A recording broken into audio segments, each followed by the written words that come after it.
আসসালামু আলাইকুম। এখানে আমি কিছু সেমাই নিছি। সেমাইটা হালকা একটু গরম পানি করে সিদ্ধ করে নিছি। এখন এটাকে ঘি দিয়ে ভুনা করব। এখন আজকে ঘি দিয়ে সেমাইয়ের পোলাও রানবো। এই ঘিগুলো আমাদের বাড়ির থেকে নিয়ে আসছিলাম। দিয়ে দিচ্ছি না, তারপরে চিনি। সেমাইয়ের পোলাও,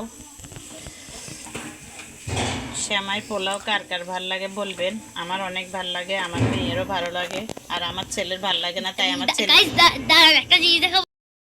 সেমাই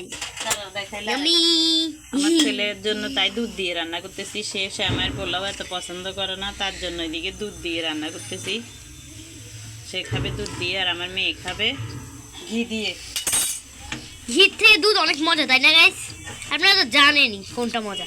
ওটা হয়ে গেছে, কাছ থেকে নাও। অনেক সুন্দর হচ্ছে কালারটা, দেখেন সম্পূর্ণ ঘিয়ের উপরে। আরে এত তাড়াতাড়ি হয়ে গেল?